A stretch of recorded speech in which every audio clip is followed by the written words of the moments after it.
दोस्तों आजकल किसान जंगली भुंडों से काफ़ी परेशान हैं, जो कि खेत में खड़ी फसल को काफ़ी नुकसान कर रहे हैं। तो जानते हैं एक किसान की कहानी।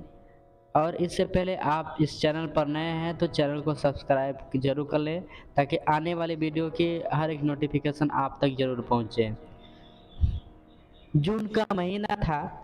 चिलचिलाती धूप में रामलाल अपने मन में बड़बड़ाता हुआ जा रहा था। धूप इतनी तेज थी कि जमीन भी आग सी तप रही थी। रामलाल के पैर में चप्पल भी नहीं थी।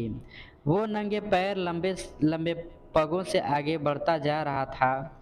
उसको अपनी नहीं बल्कि अपने खेतों की बहुत ज़्यादा फिक्र थी।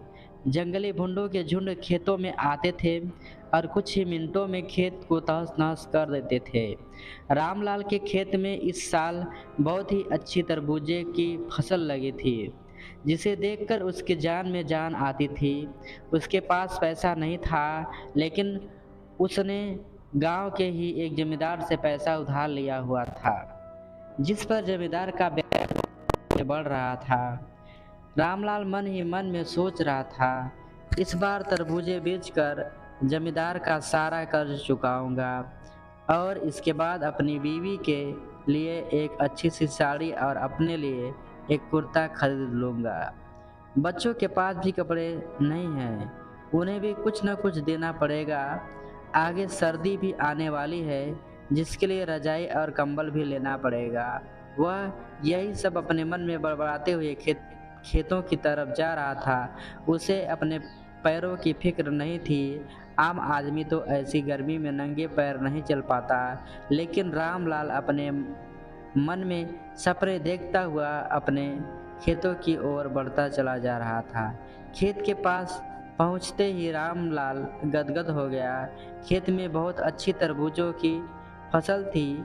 वह हर समय खेतों में ही आते जाते रहता था, क्योंकि अगर धोखे से भी भूड आ गया तो उसका पूरा का पूरा खेत कुछ ही समय में खत्म हो जाएगा और उसके सपने मिट्टी में मिल जाएंगे। इसलिए रामलाल दिन में और रात में पूरा समय खेत में ही गुजारता था। रामलाल की पत्नी भी फूली नहीं समा रही थी, क्योंकि 10 साल बाद उनके खेतों में इतनी अच्छी फसल लगी हुई थी, लेकिन गर्मी बहुत ज़्यादा था। जमींदार अक्षर आके रामलाल को धमकी देता रहता था, फसल काट दो और मेरी पाई पाई चुका दो, नहीं तो तुम्हारे लिए अच्छा नहीं होगा। रामलाल ने हाथ जोड़कर कहा, इस साल खेत में फसल अच्छी लगी है साहब, मैं आपका एक एक पैसा चुका दूंगा। तरबूजे की फसल लगभग तैयार थी। जितनी खुशी आज रामलाल को हो रही थी, इसका अंदाज़ा लगाना आज मुश्किल था। वह मन ही मन में खुशी से झूम रहा था, लेकिन उसको पता था कि अगर जरा सी भी हमसे चूक हुई तो मेरा सब कुछ नष्ट हो जाएगा। रात में भी वह जरा सी आहट से भी उठ के बैठ जाता, अपने खेत में इधर उधर देखता और आकर फिर से सो जाता। उसकी नींद कभी पूरी नहीं हो पाती थी। उसके सपने में भी खेतों की याद बनी रहती थी। 3 दिन बाद अब खरबूजे की फसल को कटाई करके शहर भेजने वाला था। रामलाल और उसकी पत्नी बहुत खुश थे। उन्हें पता था कि अब हमारा भी अच्छा समय शुरू होने वाला था।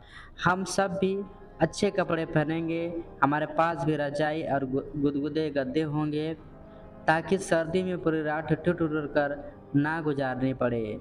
रामलाल और उसकी पत्नी ने हजारों सपने अपने मन में संजो के बैठे थे, क्योंकि फसल इतनी जो अच्छी थी।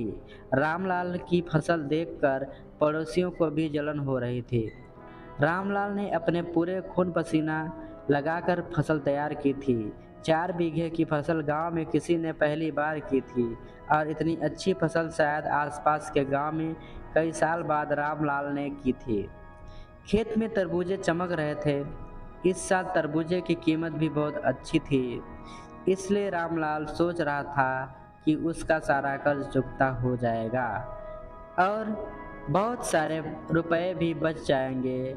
अगले दिन रामलाल सुबह जागा, और हालांकि रात वह सो नहीं पाया था। रात भर जानवरों को भगाता रहा, मगर सुबह जब उसने अपनी फसल को देखा तो एकदम से उसकी खुशी से उसका चेहरा एकदम लाल हो गया। उसकी पत्नी खाने का खेत में लेके आई और रामलाल को खाना खिलाया और उसके बाद रामलाल आराम करने लगा। रामलाल की पत्नी खाना देकर चली गई। रामलाल खेत में एक छोटी सी लकड़ी की झोपड़ी कर रहता था। उस झोपड़ी में आराम करने लगा। दोपहर का 12 बज चुका था। रामलाल भी उठ उठ कर इधर उधर देख रहा था, क्योंकि दोपहर में जंगली भुंडों का खतरा ज़्यादा बना रहता था। चारों तरफ धूप के कारण सन की आवाज़ आ रही थी। चारों ओर सन्नाटा छाया हुआ था। रामलाल के खेत से गांव की दूरी लगभग 1 किलोमीटर थी। रामलाल ने इधर उधर देखा, कोई जानवर दूर दूर तक नहीं था। यह सोचकर वह आराम करने लगा। इतने में ही उसे कब नींद आ गई उसे पता ही नहीं चला। रामलाल को नींद आते ही एक भुंड का बड़ा झुंड आया और उसके खेत में टूट पड़ा। रामलाल इतना थका हुआ था कि वह बहुत ही गहरी नींद में सो गया। उसे कुछ पता ही नहीं चला और भुंड ने उनके खेत को कुछ ही मिनटों में पूरी तरह से तहस नहस कर दिया। सारे तरबूजे और पौधे पूरी तरह नष्ट कर दिया। रामलाल नींद में सपने देख रहा था। भुंडों ने पूरा का पूरा खेत साफ कर दिया। दोपहर को 3 बजे के आसपास जब रामलाल की पत्नी खेत में आई, तब खेत में उस समय सिर्फ 2 ही भुंड घूम रहे थे। बाकी खेत पूरी तरह से साफ हो गया था। उसमें एक भी तरबूजा नहीं बचा था। रामलाल की पत्नी दौड़ती हुई गई जहां रामलाल सोया हुआ था। उसने रामलाल को जगाया और जब रामलाल उठकर अपने खेत की तरफ देखा तो उसका पूरा रंग ही उड़ गया। वह वहीं पर अपना माथा पटकने लगा। उसके सारे सपने बस थोड़ी ही देर में चकनाचूर हो गए। अब वह सोच रहा था, जमींदार का कर्ज कैसे चुकाऊंगा। रामलाल की पत्नी बहुत रोकर वहीं गिर पड़ी। रामलाल रामलाल की पत्नी बेहोश भी हो गई। रामलाल को भी होश नहीं था। उनको भारी आघात लगा हुआ था। वह बहुत बड़ा आदमी बनने का सपना नहीं देख रहा था। वह सिर्फ अपना घर सुधारने के बारे में सोच रहा था। लेकिन अब उसके सारे सपने पूरी तरह से टूट गए थे। रामलाल और उसकी पत्नी की आंखें खेत को देखकर पथरा सी गई थी। खेत में चर रहे 2 भुंड भी अब जा रहे थे। शायद उनका भी पेट भर गया था। खेत में ऐसा कुछ भी नहीं बचा था कि उसे जानवर भी खा सके। रामलाल ने आसमान की तरफ देखा और फिर वहीं गिरकर बेहोश हो गया।